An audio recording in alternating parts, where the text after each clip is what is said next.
Maria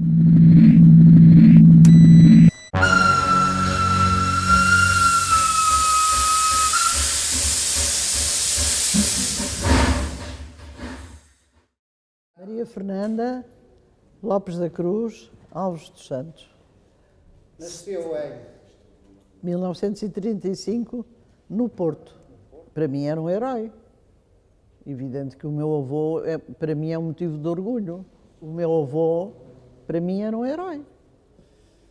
Fez uma coisa bestial, fantástica, arruinou-se. Fazer um caminho de ferro, naquela altura, era como ter feito os caminhos de ferro do faroeste. Do que eu via na família é que era uma linha difícil de fazer, tipo como...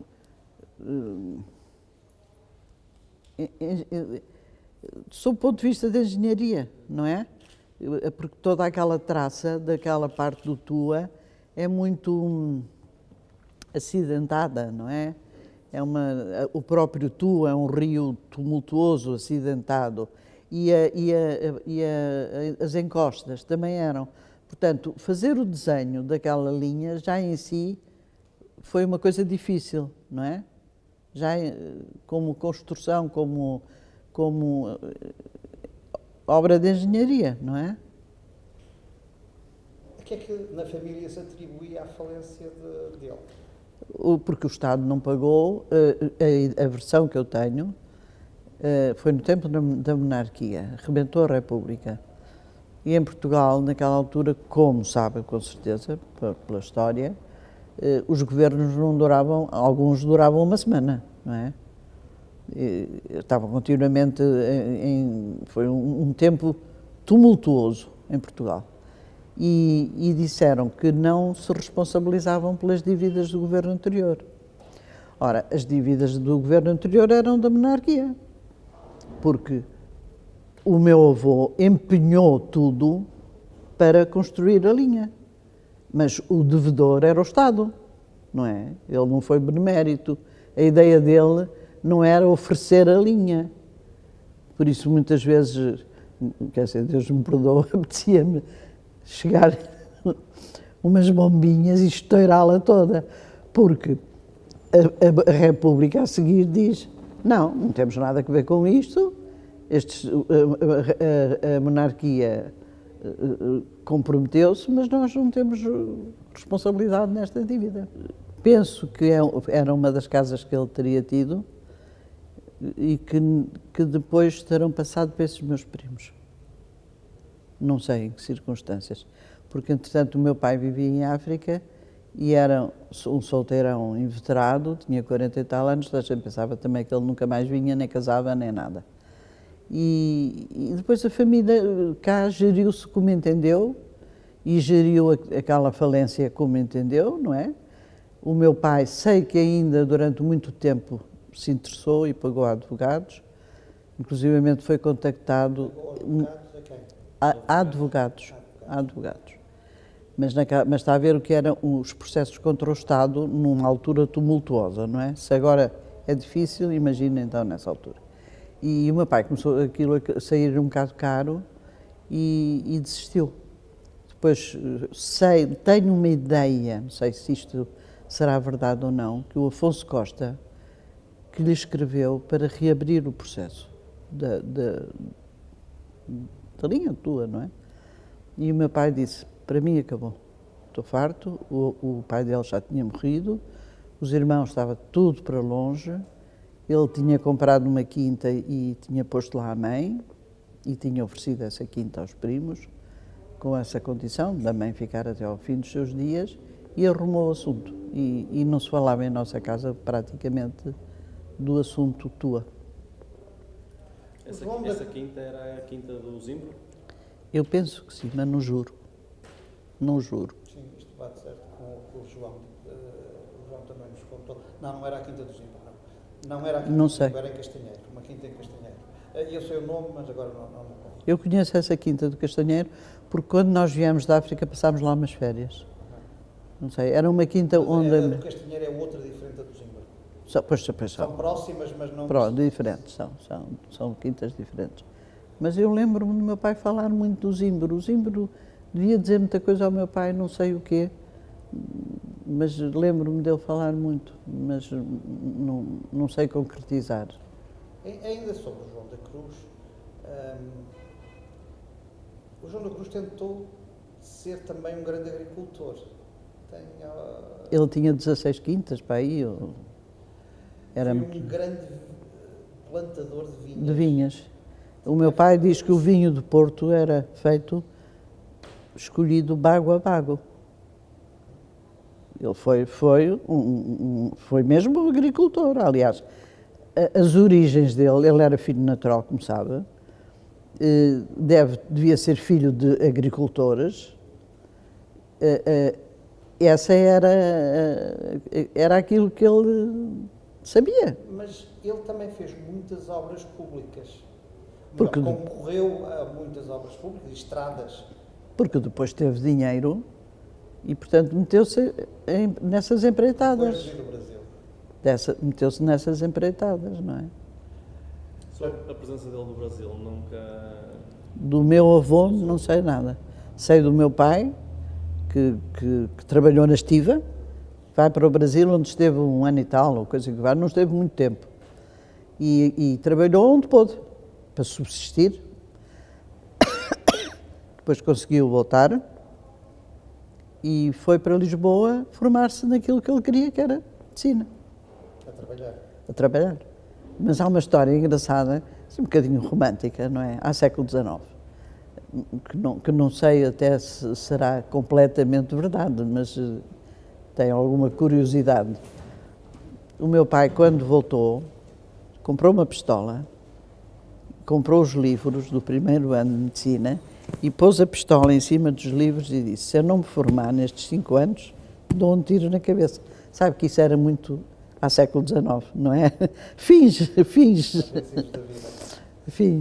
E ele contava isso um bocado pronto, assim, um bocadinho para piada. Só que nós, miúdas, achávamos muita graça àquilo, percebe? Achávamos que era muito romântico, não é? Mas isso nem sei se seria completamente assim. Voltando com o seu pai vai para a África como médico. Meu pai fez as campanhas da África, da Segunda Guerra Mundial, não é? Penso que foi da Segunda, pois. Portanto, 1900... Não, primeiro não foi 14, 18 não foi, não. Foram campanhas muito duras e depois apaixonou-se por África e o meu pai queria era andar a caçar elefantes e pacaças e coisas e era um aventureiro, de certa maneira, não é? Depois casou-se e assentou. Pronto, já não podia caçar tantas coisas, porque era tipo que tinha 7 filhos e era médico, pronto, e dedicou-se sempre... Portanto, ele, mulher, os 7 filhos, voltam da África... Para a minha irmã mais velha entrar na universidade. E é nessa altura que vai para Coimbra. Para Coimbra, porque ela escolheu histórico-filosóficas. E como sabe, Porto não tinha. O meu pai tinha um parti-peri contra Lisboa. Portanto, a única hipótese era Coimbra. E pronto, e lá ficamos.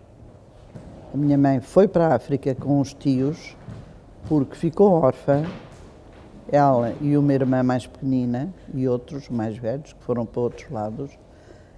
Penso que quando foi de uma epidemia que houve, que arrasou muita gente, que morreu muita gente, 1920. não sei bem. Ela foi com uma tia que era madrinha dela, tomou conta da minha mãe e dessa irmã da minha mãe mais novinha, e foram, ele era funcionário público, foi colocado em Luanda e pronto, e a minha mãe foi para Luanda com essa minha tia e depois, mais tarde, veio a conhecer o meu pai numa festa do Clube Transmonte, que o meu pai fundou em África, em Luanda, para apoiar os imigrantes de Trás-os-Montes que chegavam lá com uma mão à frente e outra atrás e sem nada. E para terem sítio onde ficar, enquanto se organizava a vida deles e as vacinas e essas coisas todas que havia que tratar, para ter dinheiro para isso, fundou o Clube Transmontano e dava festas e e outras atividades, e faziam determinadas coisas para angariar dinheiro para os transmontanos. Daí ele ter o nome de uma rua numa terra onde nunca viveu, onde só nasceu. Porque não tem lógica, como compreende, não é? Ou melhor, tem lógica visto assim. Só para rever, o seu pai veio por alturas do fim da Segunda Guerra Mundial. No fim da Segunda Guerra Mundial. Já tinha acabado a guerra. O meu avô fundou uma espécie de umas bolsas que eu não sei exatamente como é que funcionariam, não sei na altura. Hoje seria uma fundação de apoio a estudantes, ou assim, na altura não sei o que era, sei que era para apoiar estudantes, maioritariamente rapazes de certeza, porque sabe que naquela altura as raparigas também não estudavam, não é? Que fossem bons alunos, que quisessem formar-se e fossem pobres, não tinham dinheiro. E ele formou variadíssimos rapazes com essas bolsas que ele criou, com o dinheiro dele, não é? Quantos filhos é que ele teve? O meu pai? Não, o seu avô. Estou a falar... Bem, o meu avô... Estava a falar do seu avô. O meu avô, de legítimos, teve pai 11. Mas ilegítimos deve ter tido variadíssimos. E ninguém sabe, não é? Evidente que ninguém sabe. Devo ter imensos primos espalhados por esse mundo fora. Mas... Há pouco também contou-me a história da sua avó, como é que ela se... a minha avó, eu só sabia que se chamava Maria da Natividade, porque eu não conhecia nunca avós, nem tios, nem ninguém.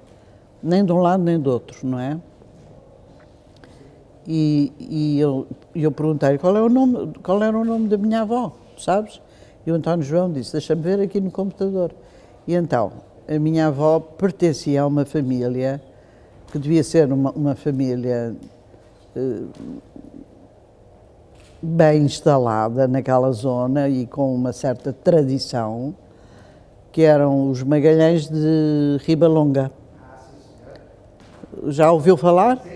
Pronto. E a minha avó e o meu avô foram contrariados, não queriam que eles casassem, não é? A família dela contrariou.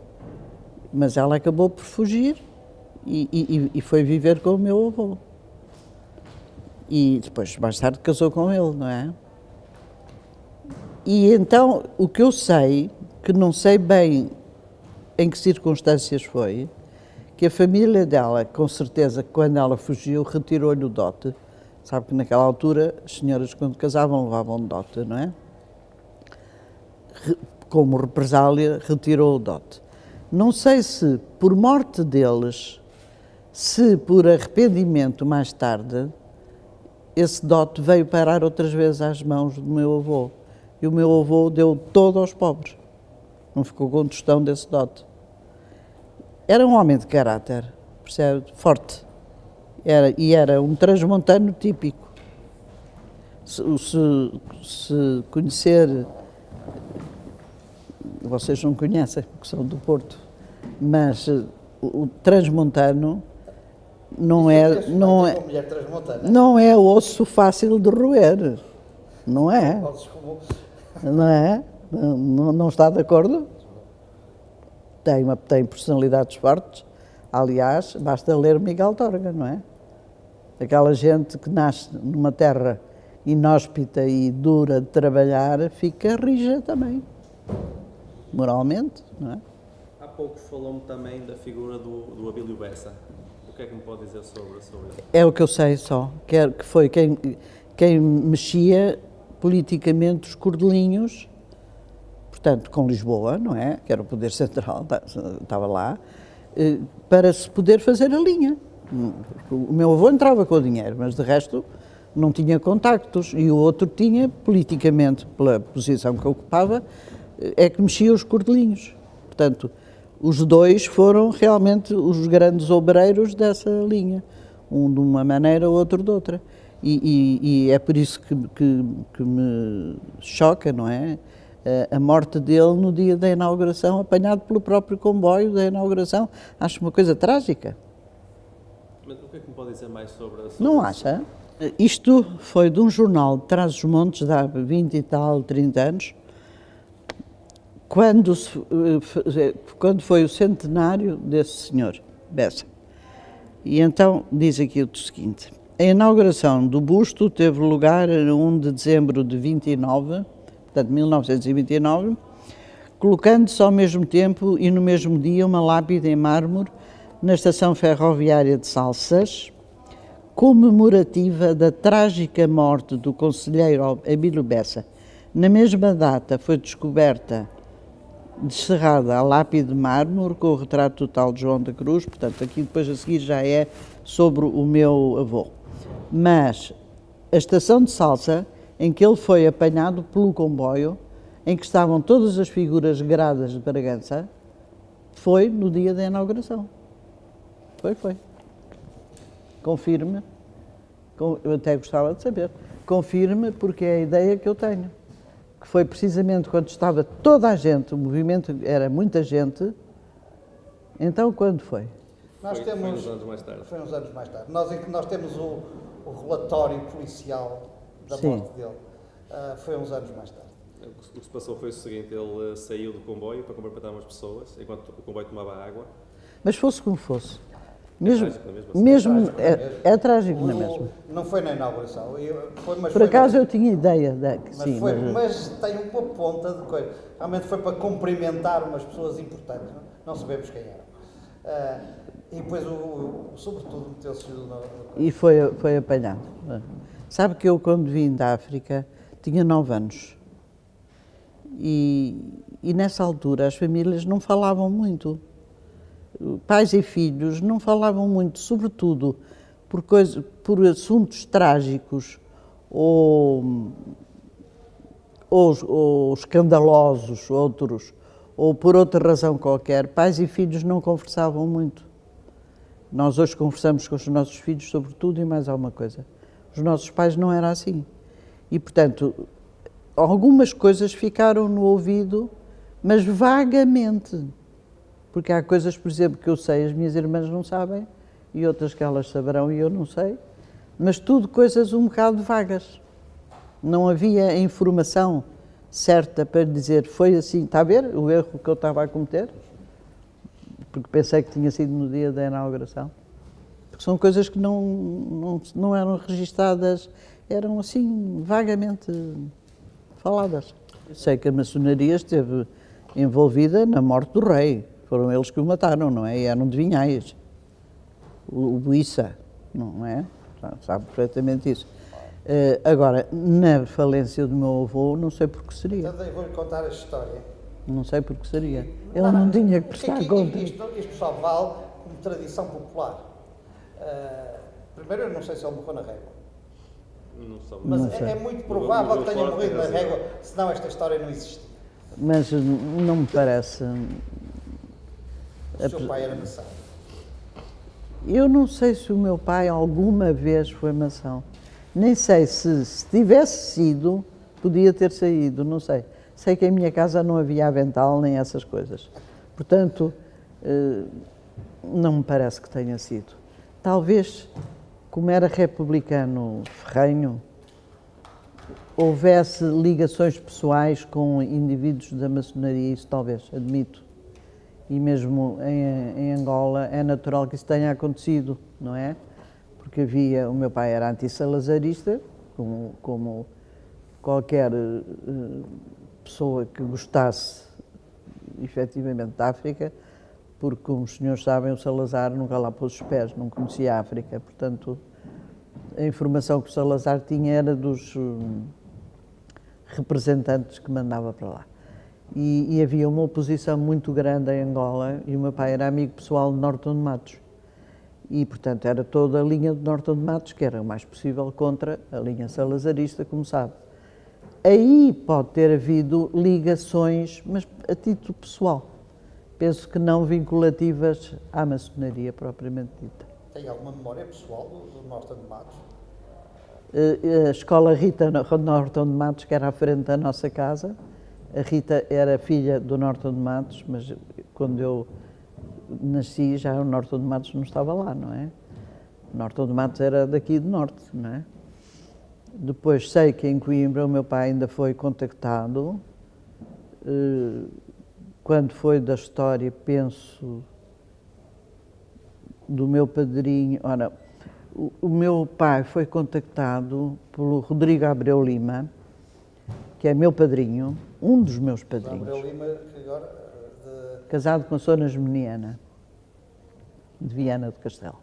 Ela era de Viana. E o Rodrigo Abreu Lima ainda contactou o meu pai para, quando foi da campanha do Humberto Delgado, penso eu. Mas o meu pai já estava completamente descrente de políticas e de... Quer dizer, as mágoas já eram muitas e não, pronto, não se envolveu. Pode ter participado com uma coisa, mas não houve envolvimento pessoal. De resto, não sei se o Abreu Lima seria da maçonaria, não faço ideia, não sei. Sei que a linha do meu pai era Norton de Matos.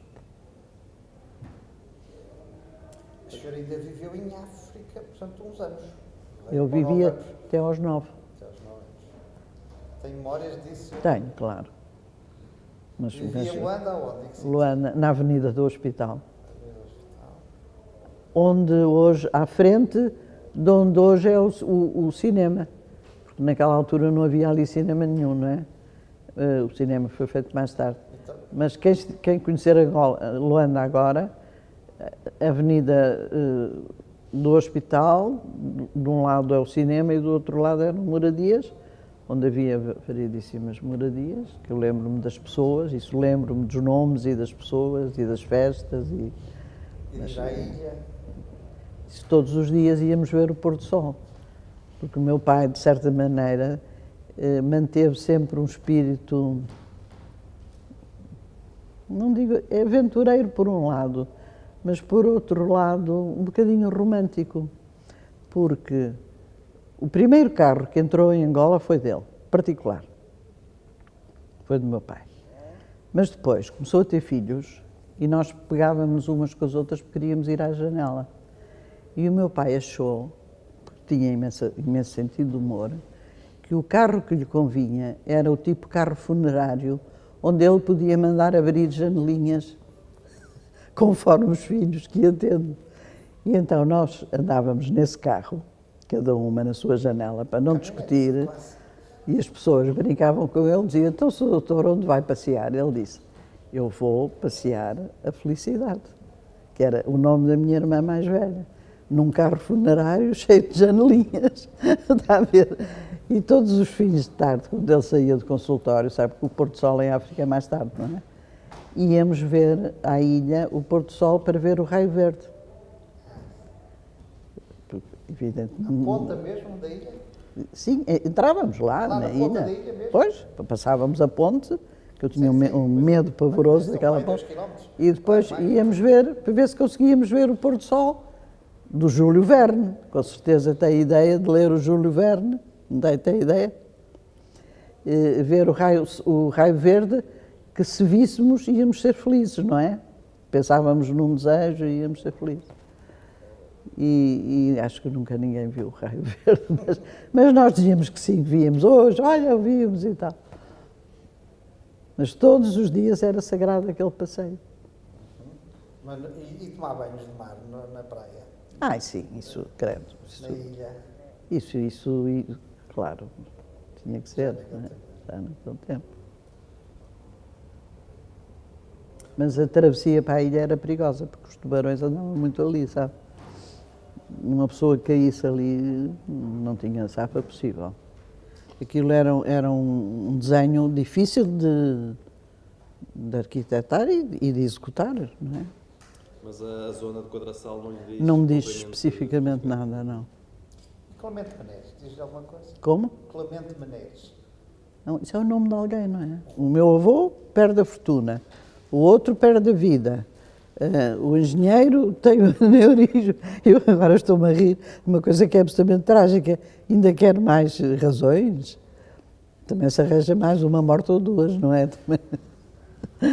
E sobretudo, as mortes que mais me chocam são as últimas que houve durante um século e tal, não há uma derrocada na linha de tua. E de repente, numa semana, há 2 ou 3 derrocadas, deixa assim um bocadinho as pessoas. E a entrevista que eu ouvi na televisão, e isso deve estar registado na RTP, com certeza, se é que foi na RTP, não me lembro, as pessoas da terra dizem que não tinham memória de haver uma derrocada na linha. Percebe? Portanto, eu acho isso trágico, o mais possível, que morreu gente, não é? Porque ele era corajoso, era transmontano.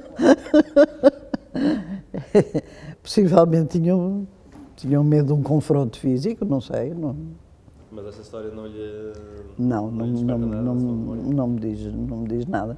Eu até, antes, pelo contrário, eu penso que seria por gostarem dele e não por terem medo físico dele. Porque 4 ou 5 assaltantes contra um homem só, não é? Por mais corajoso que ele seja. Eu penso que seria mais por respeito por ele, porque era um homem bom, antes de mais nada, e não por um medo de um confronto físico. Mas não me diz nada, não sei, não posso dizer nada sobre isso. Dá-me uma satisfação moral muito grande. Mas porquê? Porquê? Sim. Ter um grande homem na sua família não lhe diz nada? A mim diz-me. Porque houve uma altura em que lhe saiu a sorte grande. E que ele soube aplicar o dinheiro. E quando veio para Portugal, deve ter aplicado também, não é o que trouxe. Segundo o meu primo João, ele terá ido outra vez para o Brasil. Não me parece que seja verdade. Ele começou a fazer aquilo que ele sabia, que era quintas e vinho do Porto. Porque o meu pai dizia que o vinho que ele fazia era escolhido bago a bago. Portanto, isto é de um homem dedicado à terra, não é? E à agricultura. E pronto, e penso que terá sido assim que ele começou a fazer uma grande fortuna. Mas quando diz sorte grande, faz uma lotaria? A lotaria? Exatamente, um traz jogado. Terá jogado e saiu-lhe a sorte Saiu-lhe grande. a talude. Não eram milhões agora, não é? Não sei a proporção disso, mas eu tenho uma ideia. No sítio do Brasil onde ele Rio de Janeiro. era Rio de Janeiro. Eu tenho uma fotografia dele, mandada de lá, com a indicação toda do dia em que partiu, e o meu primo João também tem, com a indicação do dia em que partiu, o sítio onde foi tirada a fotografia e as saudades que tinha, etc, etc. Exatamente, esta é muito novinho, está a ver? Ele era muito novo. E Está no livro do Alexandre. que soube aplicar o dinheiro que saiu, percebe? É a única explicação, porque roubar não roubou, não é? O dinheiro de algum lado lhe veio. Um começo, já sabe como é, quer dizer, é a forma de começar uma fortuna, não é? A Casa das Flores pertenceu ao meu avô. Sim. Porque Mas ele não foi emprestou muitos dinheiro. anos. Ele emprestou dinheiro. Comprou a casa quando veio do Brasil, ou melhor, tomou proposta pouco depois de vir do Brasil, e a casa foi vendida na altura do processo de falência. Tenho aqui a Casa das Flores. Tem só 4. É lindíssima. É uma casa absolutamente fantástica. Bronzenada, não era o escudo de armas do seu avô, mas seria Lindíssimo. Mas eu tenho a ideia que há uma casa em Carraseda de Anciães onde o meu pai nasceu. Então, se foi em Carraseda de Anciães, foi nesta casa. Quase certeza absoluta. Vocês um dia mais tarde não me podem deixar ficar com documentação destas coisas todas? São coisas que a gente transmite Mas depois. a casa já agora, eu no fim de semana, portanto a casa agora é propriedade de um casal, de uns agricultores, uns retornados, que vieram de Angola. Havia aqui um patamar, portanto esta saída de trás da casa, a ver-se os montes atrás, isto era muito interessante. Mas a casa é um espanto.